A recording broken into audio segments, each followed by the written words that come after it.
നമുക്ക് നമ്മുടെ ഇൻഗ്രീഡിയൻസ് നോക്കാം. നമ്മളിപ്പോൾ ഒരു 6 ചേമ്പ് എടുത്തിട്ടുണ്ട്. ചെറിയ ചേമ്പാണ് എടുത്തിട്ടുള്ളത്. അതിലേക്കായിട്ട് 2 തക്കാളി എടുത്തിട്ടുണ്ട്, 1 കപ്പ് തേങ്ങ ചിരവിയത് എടുത്തിട്ടുണ്ട്, 3 പച്ചമുളക്, 4-5 ഉള്ളി. അപ്പോൾ ചേമ്പ് നിങ്ങൾക്ക് കൂടുതൽ അളവിൽ ആവശ്യമാണെന്നുണ്ടെങ്കിൽ കൂടുതൽ ചേർക്കാം. അപ്പോൾ അതനുസരിച്ച് തക്കാളിയുടെ അളവും കൂടുതൽ ചേർക്കുക. ആദ്യം നമുക്ക് ചേമ്പൊന്ന് വേവിക്കാൻ വയ്ക്കാം. ചേമ്പിനും തക്കാളിക്കും വേവ് വ്യത്യാസം ഉള്ളതുകൊണ്ടും തക്കാളി ഉടഞ്ഞു പോകാതിരിക്കേണ്ടതുകൊണ്ടും ഞാൻ ആദ്യം ചേമ്പാണ് വേവിക്കാൻ വയ്ക്കുന്നത്. ചേമ്പൊന്ന് കട്ട് ചെയ്തിട്ട് നമുക്ക് വേവിക്കാൻ വയ്ക്കാം. അപ്പോൾ ഞാനിപ്പോൾ ചട്ടിയിലേക്ക് കുറച്ച് വെള്ളം വെച്ചിട്ടുണ്ട്. വെള്ളം 1 കപ്പാണ് വെച്ചിട്ടുള്ളത്. അതിലേക്ക് നമ്മൾ ചേമ്പ് ചേർക്കാൻ പോവാണ്. ചേമ്പ് ഞാൻ ജസ്റ്റ് 2ആയിട്ടൊന്ന് കട്ട് ചെയ്തിട്ടേ ഉള്ളൂ. എന്താണെന്ന് വെച്ചിട്ടുണ്ടെങ്കിൽ ഒരുപാട് ചെറിയ പീസുകളായിട്ട് ചേമ്പ് ചേർക്കുന്നതിനേക്കാൾ നല്ലത് കുറച്ച് വലിയ പീസുകളായിട്ട് ചേമ്പ് ചേർക്കുന്നതാണ്. ഇതിലേക്ക് നമുക്കൊരു 1/2 ടീസ്പൂൺ മഞ്ഞൾപ്പൊടി ചേർക്കാം. അതുപോലെ തന്നെ 1/4 ടീസ്പൂൺ മുളക് പൊടി ചേർക്കുന്നുണ്ട്. ഞാൻ കാശ്മീരി ചില്ലി പൗഡറാണ് ചേർക്കുന്നത്. എരിവിന് വേണ്ടിയല്ല, ഒരു കളറിന് വേണ്ടി മാത്രമാണ് നമ്മൾ മുളക് പൊടി ചേർത്ത് കൊടുക്കുന്നത്.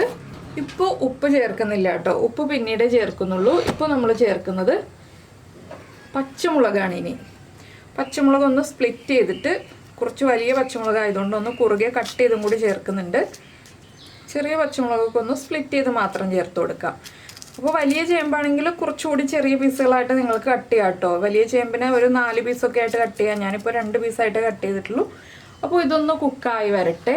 ഒരു 1/4 ഭാഗം കുക്കായി കഴിഞ്ഞിട്ട് നമുക്ക് തക്കാളി കട്ട് ചെയ്ത് ചേർക്കാം. അപ്പോൾ ഇത് കുക്കാവുന്ന സമയത്ത് നമുക്കിതിലേക്ക് വേണ്ട അരപ്പ് റെഡിയാക്കി എടുക്കാം. അരപ്പ് റെഡിയാക്കാനായിട്ട് നമ്മൾ മിക്സിയുടെ ജാർ എടുത്തിട്ടുണ്ട്. ഇതിലേക്ക് നമ്മൾ എടുത്ത് വെച്ചിരിക്കുന്ന തേങ്ങ ചേർത്ത് കൊടുക്കാം.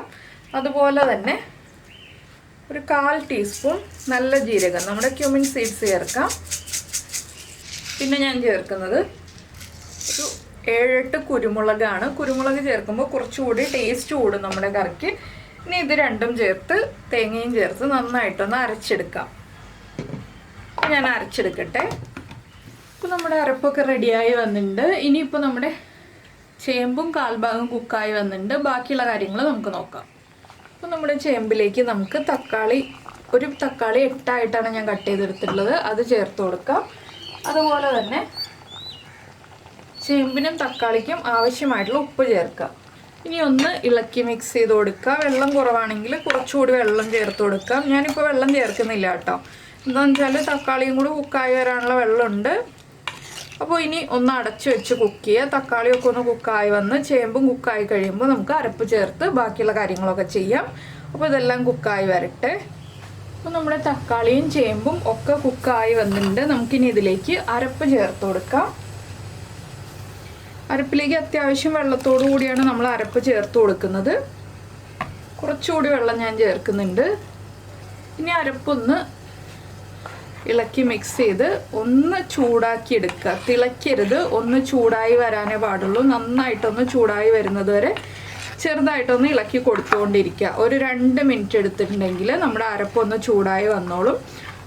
ചെറിയ ഫ്ലെയിമിൽ വെച്ചിട്ട് ഒന്ന് ഇളക്കി കൊടുത്തുകൊണ്ടിരിക്കുക കേട്ടോ. അപ്പോൾ അരപ്പൊന്ന് ചൂടായി വരട്ടെ. അതിനുശേഷം നമുക്ക് ബാക്കിയുള്ള കാര്യങ്ങൾ ചെയ്യാം. അപ്പോൾ നമ്മുടെ കറി നന്നായിട്ട് ചൂടായി വന്നിട്ടുണ്ട്, നന്നായിട്ട് ആവി വരുന്നുണ്ട്. ഞാനിനി ഇത് മാറ്റി വെച്ചിട്ട് വറവിടാനുള്ള കാര്യങ്ങൾ നോക്കാൻ പോവാണ്. ഇതിലേക്ക് വറവിടുമ്പോൾ നമ്മൾ നിർബന്ധമായിട്ടും ചേർക്കേണ്ട ഒരു കാര്യമാണ് ഉള്ളി ചേർത്തിട്ട് തന്നെ വറവിടുക കേട്ടോ. അപ്പോഴാണ് നമ്മുടെ കറിക്ക് ടേസ്റ്റ് കൂടുതൽ ഉണ്ടാവുക. അപ്പോൾ നമുക്ക് കറി മാറ്റി വെച്ചിട്ട് വറവിടാനുള്ള കാര്യങ്ങൾ നോക്കാം. അപ്പോൾ നമ്മൾ വറവിടാനായിട്ട് ഒരു പാൻ വെച്ചിട്ട് പാനിലേക്ക് വെളിച്ചെണ്ണ ഒഴിച്ചിട്ടുണ്ട്. നമുക്കിനി ഇതിലേക്ക് കടുക് ചേർത്ത് കൊടുക്കാം. 1 ടീസ്പൂൺ കടുകൊന്ന് പൊട്ടി കഴിയുമ്പോൾ നമ്മൾ റൗണ്ടിൽ കട്ട് ചെയ്ത് വെച്ചിരിക്കുന്ന ഈ ഉള്ളി ഒന്ന് നന്നായിട്ട് ബ്രൗൺ ആയി വരട്ടെ. അതിനുശേഷം നമുക്ക് ബാക്കിയുള്ള കാര്യങ്ങൾ ചേർത്ത് കൊടുക്കാം. അപ്പോൾ നമ്മൾ ഉള്ളി ഒന്ന് കളർ ചേഞ്ചായി തുടങ്ങാറാവുന്നുണ്ട്. നമുക്കിതിലേക്ക് ഒരു 2 വറ്റൽമുളക് ചേർത്ത് കൊടുക്കാം. അതുപോലെ തന്നെ 1 തണ്ട് കറിവേപ്പിലയും ചേർത്ത് കൊടുക്കാം.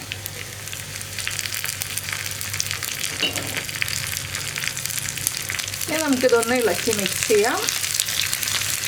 ഉള്ളി ഒന്ന് ഒരുവിധം ബ്രൗൺ ആയി കിട്ടണം കേട്ടോ. അപ്പോഴാണ് നമ്മുടെ കറിക്ക് ടേസ്റ്റ് വരിക. ഈ ഒരു കറിയാണെങ്കിലും ചൂടോടുകൂടി കഴിക്കുന്നതിനേക്കാൾ ടേസ്റ്റ് ചൂട് കംപ്ലീറ്റ് മാറിയിട്ട് കഴിക്കുന്നതാണ്. രാവിലെ തന്നെ റെഡിയാക്കി വെച്ചിട്ട് നമ്മൾ ഉച്ചയ്ക്ക് ഊണ് കഴിക്കാൻ എടുക്കുമ്പോൾ ഈ ഒരു വറവൊക്കെ ചേർത്ത് ഇളക്കി മിക്സ് ചെയ്ത് കഴിക്കുമ്പോൾ അതിൻ്റേതായ ഒരു ടേസ്റ്റ് ഉണ്ട്. അപ്പോൾ നിങ്ങൾ എല്ലാ കറികളും ഉണ്ടാക്കിയിട്ട് ചൂടോടെ കഴിക്കുന്നതിനേക്കാൾ ചൂട് മാറിയിട്ട് കഴിക്കാൻ ശ്രമിക്കുക. അപ്പോഴാണ് നമ്മുടെ കറിയുടെ കറക്റ്റ് ടേസ്റ്റ് നമുക്ക് അറിയാൻ പറ്റുക. പിന്നെ നമ്മുടെ ചാനലിൽ വീഡിയോ പ്രസൻറ്റ് ചെയ്യുന്ന രീതിയൊക്കെ ഇഷ്ടമായിരുന്നുണ്ടെങ്കിൽ നമ്മുടെ ചാനലൊന്ന് സബ്സ്ക്രൈബ് ചെയ്ത് സപ്പോർട്ട് ചെയ്യണേ. സബ്സ്ക്രൈബ് ചെയ്യുന്നതിന് ഈ വീഡിയോയുടെ താഴെയുള്ള റെഡ് സബ്സ്ക്രൈബ് ബട്ടൺ ഒന്ന് ക്ലിക്ക് ചെയ്യുക. അതിൻ്റെ റൈറ്റ് സൈഡിലുള്ള ബെല്ലൈക്കണം ക്ലിക്ക് ചെയ്യുക.